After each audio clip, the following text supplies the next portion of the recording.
Let's take a little detour of Venn diagram before we dive into the definition of general probability, as it will help us understand the different properties of general probability. Venn diagram is a diagram that shows all possible logical relations between a finite collection of different sets. It is a pictorial representation of the sample space of the experiment and events that are likely to occur.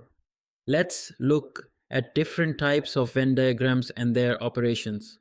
First one is two-set Venn diagram. It is a diagram that shows the relationship between two sets. It is represented by two circles that intersect each other.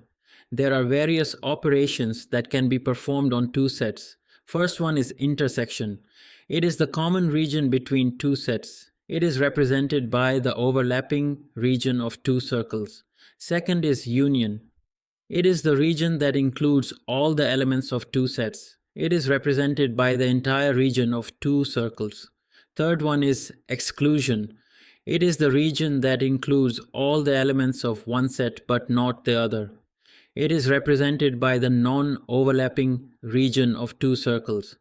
And finally, there is difference. It is the region that includes all the elements of one set but not the other. Similarly, we can also perform operations on three sets like this. I would suggest to pause and rewind the video to understand the operations better.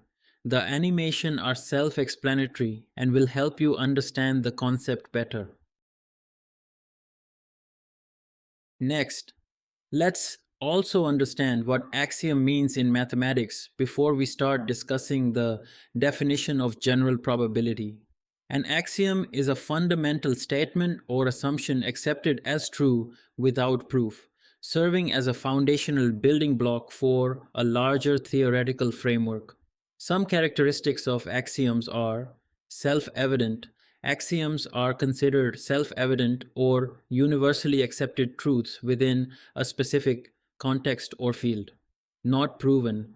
Axioms are not proven. They are accepted as given and used as the basis for further reasoning and deduction. Consistent. Axioms must be consistent with each other and not lead to contradictions or paradoxes. Starting point.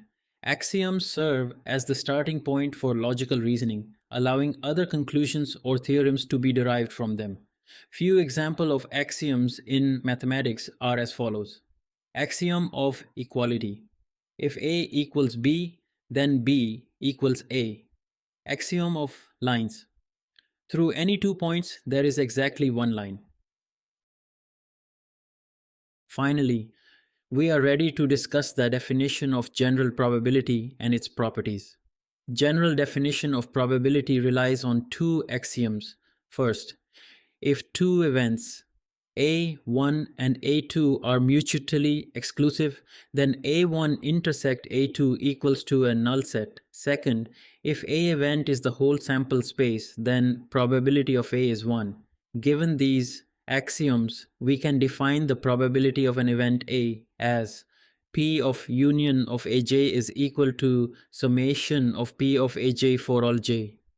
The equation might look little scary at first look, so let's break it down.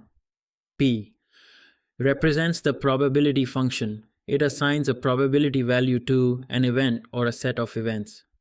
Big U denotes the union of events, indicating that you are considering all possible outcomes from multiple events. Infinity represents infinity, implying that this union or sum extends indefinitely. J equals 1 indicates the index of the first event in the union or sum. Aj represents the jth event in the sequence of events. Sum denotes a summation, indicating that you are summing over a set of values. P of Aj represents the probability of the jth event. That's all for today's discussion on probability. In the next lesson, we will discuss the properties of general definition of probability and use cases of this definition to provide proofs for these properties. Thanks for watching.